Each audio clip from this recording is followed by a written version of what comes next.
José, te traje de noche para revivir ese momento. Todavía algunos aseguran que un pastor predijo lo que pasó, pero es pura historia. Después que las cosas pasan, la gente inventa. Las hojas de los árboles arropaban el camino, formando en el suelo marañas de formas. Pero a Ramona no le daba miedo, quien retenía agarrado de mano a José. Una ligera brisa hacía mover la rama de los árboles, como queriendo espantarlos del camino. Pero ellos no lo sentían. Seguían dando túmbolos por la vereda de piedras y arcillas. Hacía ya tiempo que nadie caminaba por ahí, y con el paso de los años había vuelto el cantar de los grillos y el murmullo de los pájaros que dormían. La tierra parecía descansar del peso del poblado que algunos años atrás se lo había tragado el río. Ramona se detuvo un momento mientras apretaba la mano de su hijo. En la medida que avanzaba, estremecía su frágil cuerpo, que por culpa de largos años de sufrimiento, solo los pellejos de una piel seca cubrían sus huesos. Aquí fue, dijo el niño, señalando con un dedo carabélico unos matorrales en medio del cauce del río. Sí, lo recuerdo, hijo. Debí hacerte caso y abandonar la casa antes de que el río crezca. No te culpes, mamá. Eso sorprendió a todos. Sí, pero aún lo recuerdo, lo tengo vivito. Por las noches despierto de repente. Es algo que me carcome como si fuera ayer. Creía que la casa nos protegería, que correr a otro lado iba a ser peor. Además, tuve miedo de perderlo todo. Era la medianoche y el aguacero llegó de repente. Parecía como si el cielo se hubiera enojado con nosotros por ocupar el lecho del río. Recuerdo que ya todos dormían cuando comenzó a llover. Me despertó el ruido de la creciente corriendo por los pedregales. Cuando miré por la ventana que daba al patio, ya el río había tomado las orillas. Eso me preocupó. Desperté a Fulgencio, mi marido, pero él no me hizo caso. Ahí fue cuando te levantaste asustado.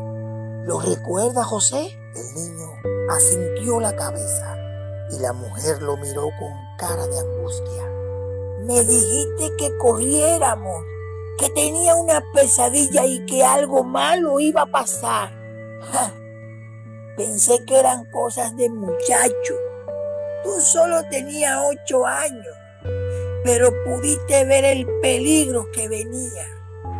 El aguacero se hizo más fuerte y el cauce del río también. El sonido de los grillos se habían apagado. Los pajaritos que nos acompañaban a dormir nos habían abandonado. Hasta los árboles más fuertes empezaron a caer por la fuerza de la corriente. Oí todos los sonidos meturados. Ya no era solo el ruido de la lluvia sobre los techos de zinc y agua, ni de la ola galopante del río que loma abajo comenzaba a azotarlo todo. Podía escuchar la voz de la gente pidiéndole perdón a Dios y otros pidiendo auxilio, pero todo fue en vano, porque fueron arrastrados por la furia del agua. Desperté a Fulgencio. Se levantó azorado, puso los pies en el agua que ya se había metido a la casa. Se levantó José. ¿Lo recuerda? Te mantenía asustado. ya no por la pesadilla de esa noche, sino por el ruido del río. Miramos por la puerta que daba al frente de la casa y pudimos ver que era peor la situación de lo que pensábamos. Ya las aguas habían bordeado toda la casa. De pronto, un golpe de agua partió en dos una pared. Los dos hermanitos gritaban aferrados a mi falda y a tu padre, que lucía impotente, pues ya el río andaba por todo el poblado del Duey como chivo sin ley, arrasando con todo. No le hacían caso a los ruegos, ni a los gritos de niños indefensos, ni a las oraciones de los padres que pedían a Dios por la protección de sus hijos. Toda la casa fue barrida por el río. Fulgencio y yo no podíamos retener nuestros hijos. Nos andaban agua abajo. Ni siquiera los llantos se oían. También a Fulgencio lo perdí de vista, tratando de salvarme de morir ahogada. Pensé en lo que me dijo José, que había tenido una pesadilla, pero no le hice caso. El río me arrastró hasta la orilla y me agarré de unos matorrales que aún estaban en pie. Ahí quedé durante toda la noche hasta que las aguas empezaron a bajar. Esa noche murieron más de 80 personas, todos conocidos, niños, jóvenes, ancianos. La naturaleza no tuvo compasión. El río parecía reclamar lo que hace muchos años le pertenecía.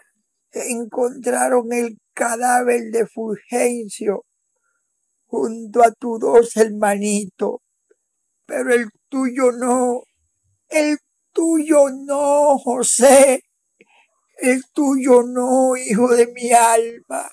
Por eso he venido de noche al lugar donde tuviste esa pesadilla, antes que el río se metiera a la casa, para ver si tú mismo me dices a dónde fue